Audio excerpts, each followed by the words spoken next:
Hello, it's Michael Chambers here again. I've been suggesting that various people blow the whistle on Opus Dei, especially its safeguarding issues.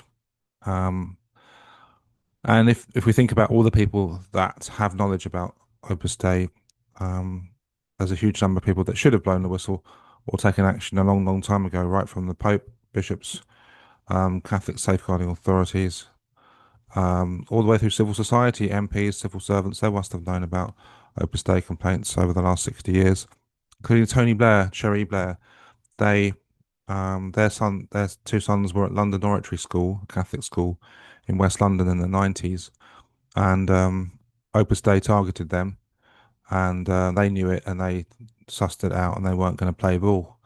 So I don't know exactly what dealings Tony and Cherie had with Opus Dei in the Catholic Church, but whatever they did, they didn't really make much of an effort to get change and reform and to rescue people like me who were trapped in it at the time. Okay, they didn't know me personally, but they could have imagined that there were people like me who were subject to the same manipulation that were the tactics that were tried on their sons. Okay, so they didn't really care that much. All right, they didn't care that much.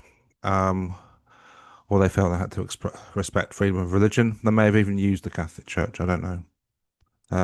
Anyway, I hope that all comes out in the wash at some point. But what I'm saying is that if we just look at the Opus Dei situation, the amount of wrongdoing, i.e., the direct wrongdoing or indirect in not enabling or not acting, is huge, and it goes right across civil society, churches, and whatever. And very few people are going to get come out of it looking very good. But then those people not connected with Opus Dei, if they look into their lives, they'll probably see a lot of wrongdoing around them that they could have done something about, especially if they had professional roles. Okay, even in their own lives that they've sort of covered up and said not it's not really that bad. So at the end of the day, if we all came clean, if we all came clean tomorrow on what we've done wrong and what everybody else around us has done wrong, there'd be like this kind of blizzard, absolute utter blizzard of truth telling and of reporting to authorities that would, if acted upon quickly, would incapacitate the nation. There'd be very few people left to do it. I don't know who would be clean of all that. Maybe people living on the street, maybe you know, escorts or whatever, people that haven't got that much, haven't done that much wrong in their lives, you know.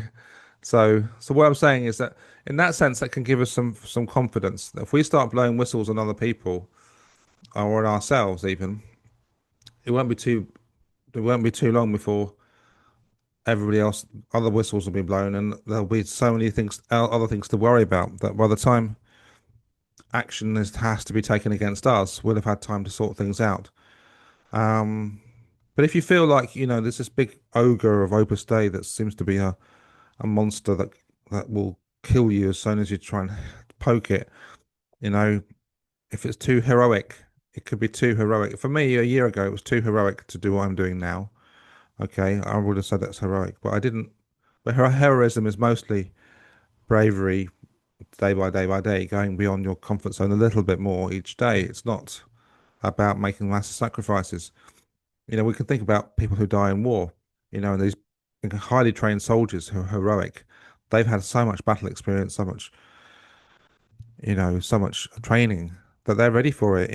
So that heroism, they're ready for it, but it's they're not afraid, actually. They're not afraid, many of them. They're afraid a little bit, of course. I don't even know, but I suspect that they've powered through their fears a lot to do what they're doing. We think about unfortunate conscripts who are thrown into a war zone without proper training. That likelihood being that they're going to die, they'll die scared. They won't die heroically. It's not their fault. It's tragic, tragic death.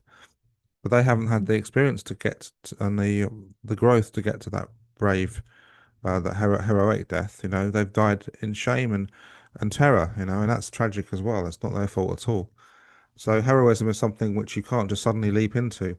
So if you feel like, what, Opus Dei does need to be dealt with, but I'm too afraid, well, just think about the steps you can make in your own life. Can there be something little that you can come clean about that you've done wrong, and something little that somebody else has done wrong, that you can help them with, and you can help them to go straight on because that's the way forward. And once you start doing that, you start to feel better about yourself and feel like a more responsible member of society.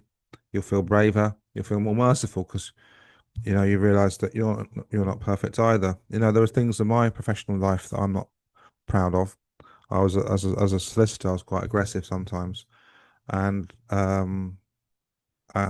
what else? Yeah, as a teacher of English as a foreign language, I'd sometimes misrepresented my expertise on certain areas of teaching just to make money, and I know that people paid me that shouldn't have paid me. So there's probably some restitution I haven't done yet on that area. But you can't wait to sort out everything in your own life first.